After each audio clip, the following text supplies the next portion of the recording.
जयपुर में एटीएस की बड़ी कार्रवाई, जैश ए मोहम्मद से जुड़ी महिला गिरफ्तार। महिला का नाम बताया जा रहा है बबीता धाकड़। देखिए बड़ा अपडेट आप तक पहुंचा रहे हैं, इस वक्त की बड़ी खबर है। राजधानी जयपुर में एटीएस ने बड़ा एक्शन किया, जैश ए मोहम्मद से जुड़ी महिला को गिरफ्तार कर लिया है और उस महिला का नाम बताया जा रहा है बबीता धाकड़। देखिए अब वो गिरफ्त में आ गई है तो ऐसे में पूछताछ होगी।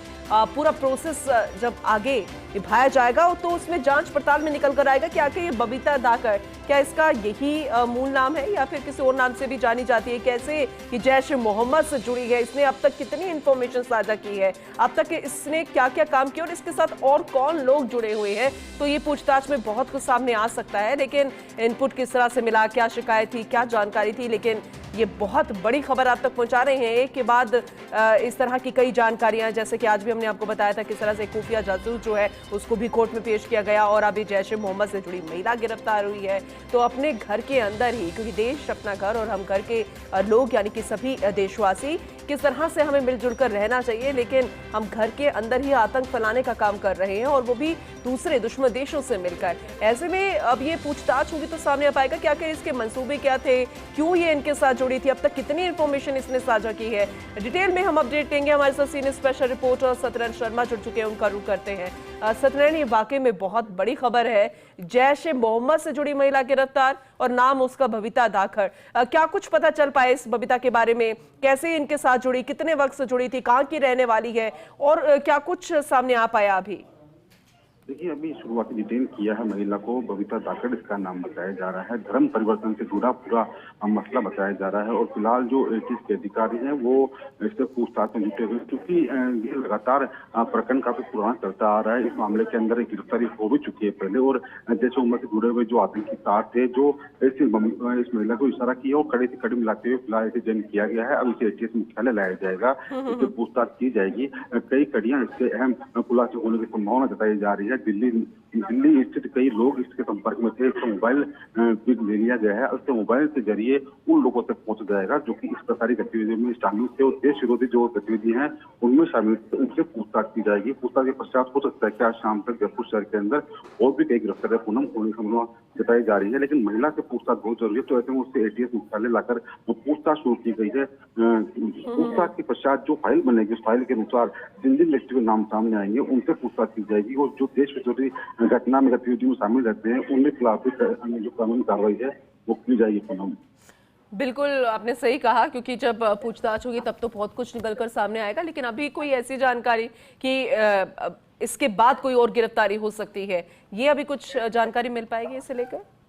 देखिए, अभी तक शुरुआती पूछताछ का दौर जारी है और नाम सामने आने पर इसे गिरफ्तार किया गया है। जैसे मोहम्मद की ये सदस्य बताई जा रही है, जो सबूत तथ्य एटीएस को चाहिए थे वो तथ्य की पुष्टि हो चुकी है। पुष्टि होने के पश्चात इस कार्रवाई को अंजाम दिया है। फिलहाल महिला से पूछताछ के लिए टीम का गठन किया गया और टीम लगातार महिला से पूछताछ कर रही है। चूंकि महिला तो ऐसे में महिला पुलिसकर्मियों को शामिल किया गया टीम के अंदर, तो पूछताछ के पश्चात एक पूछताछ नोट बनाया जाएगा। पूछताछ नोट में जो कुछ बातें सामने आएंगी वो उसको पुष्टि करके जो अन्य आरोपी पूरे कांड के पूरे अन्य आरोपी हैं उन्हें भी गिरफ्तार करने का प्रयास किया जाएगा। हालांकि एटीएस के जो अधिकारी हैं अभी कुछ भी कहने से बच रहे हैं कि शुरुआती गिरफ्तारी हुई नहीं है, अभी तक डिटेन किया, उसको गिरफ्तारी अब डलेगी। तो इससे पूछताछ के पश्चात कई अहम खुलासे हो सकते हैं जो कि देश विरोधी घटनाओं के अंदर गतिविधियों में शामिल होने इंगित करते हैं, तो उनकी भी तलाश की जाएगी, उन्हें गिरफ्तार करने का प्रयास किया जाएगा। पूनम, ठीक है, लेकिन कुछ ऐसे अपडेट मिल पाया है सत्यनारायण की कैसे ये इनपुट मिला था, या कोई शिकायत थी, या पहले से कोई नजर थी, या फिर वाकई में कुछ ना कुछ ऐसा इनपुट है कि एक के बाद एक गिरफ्तारियां हो रही है। अभी चंद रोज पहले ही एक खुफिया जासूस जिसकी कोर्ट में पेश, और अभी इस तरीके से जैश ए मोहम्मद से जुड़ी हुई महिला ये बबीता धाकड़ के बारे में जानकारी मिल रही है। क्या कुछ पहले से ही तैयारी यहाँ पर चल रही थी या फिर अचानक ही कोई इनपुट मिला?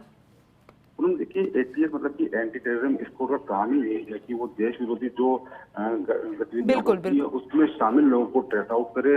देश में रहकर देश विरोधी गतिविधियों में शामिल रहने वाले व्यक्ति, चाहे वो गुप्तचर हो चाहे वो देश के विरोधी व्यक्ति हो, तो उनको ट्रेस आउट करने के पश्चात उनकी भूमिका देखे कि उनकी क्या कुछ भूमिका अभी तक रही है, उनका किस प्रकार से जीवन उनका चल रहा है, किस प्रकार से वो यहाँ की जो सूचनाएं हैं वो लीक करते हैं और दूसरे देशों को भेजते हैं। तो इसी काम के अंदर एंटी टेररिस्ट स्क्वाड हमेशा लगी रहती है।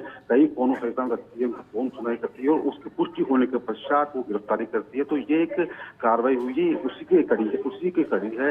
फिलहाल क्योंकि महिला है तो ऐसे में महिला पुलिसकर्मियों से पूछताछ की जा रही है। उसके पास जो सामान मिला है, जो मोबाइल मिले हैं, उन मोबाइल की तहकीकात की जाएगी, जांच की जाएगी और उसके पश्चात जो अन्य इसमें नामजद आरोपी बताए जा रहे पूरे प्रकरण के अंदर, उनकी तलाशी की जाएगी, उनकी भी गिरफ्तार किया जाएगा। लेकिन शुरुआती दौर की पूछताछ होगी, शुरुआती दौर पूछताछ के पश्चात ही जो अन्य आरोपियों को गिरफ्तार करने का प्रयास किया जाएगा। लेकिन क्योंकि देश से संबंधित, सुरक्षा संबंधित पूरी मामला, तो ऐसे में जो पूछताछ में सामने आया वो बिल्कुल गोपनीय रखा गया है। क्योंकि जब अधिकारी सामने बैठेंगे और जो नाम सामने आएंगे तो पूरे मामले का खुलासा प्रेस वार्ता की जाएगी, उस प्रेस वार्ता के अंदर पूरे मामले का खुलासा किया जाएगा। पूनम, बिल्कुल सत्यनारायण, कुछ ऐसा पता चल पाया कि इसकी एक्टिविटी जो संदिग्ध नजर आ रही थी वो क्या थी, जिसके आधार पर इस पर लगातार नजर बनी हुई थी और अब ये गिरफ्त में आई है?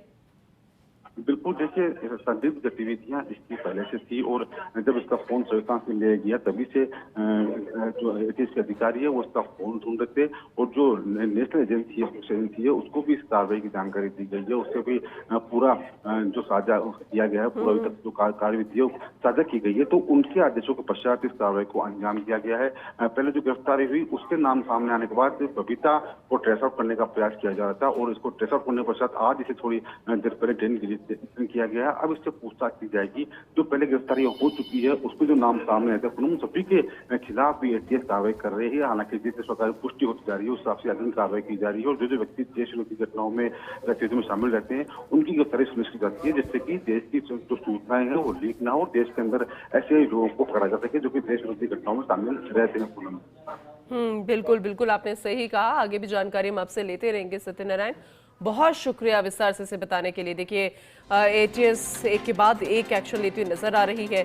अब बबीता धाकड़ देखिए गिरफ्त में आई है, जैश ए मोहम्मद से जुड़ी हुई बताई गई है। ये बेहद गंभीर मसला हो गया है क्योंकि अपने घर में रहकर ही इस तरह से आप संदिग्ध गतिविधियों में लिप्त हो रहे हैं। आप इस तरह से जैश ए मोहम्मद से जुड़ी महिला बताई गई है, वाकई में बड़ी कार्रवाई है। लेकिन अब तक उसने कितनी इन्फॉर्मेशन साझा की है, किस तरह से उनके साथ जुड़ी, कितने वक्त से जुड़ी हुई थी और कितने लोग हैं, अभी पूछताछ में बहुत कुछ सामने आएगा। एटीएस ने मिलिट्री इंटेलिजेंस की सूचना पर यह कार्रवाई की है। हालांकि इस बबीता धाकड़ के बारे में इतना पता चल पाया है कि यह सवाई माधोपुर की रहने वाली है। अब सवाई माधोपुर की रहने वाली बबीता धाकड़ किस तरह से जैश ए मोहम्मद से जुड़ गई, कब ये जुड़ी, कितना वक्त हो गया, अब तक कितनी गोपनीय सूचनाएं साझा की गई होंगी या फिर इसका काम क्या था।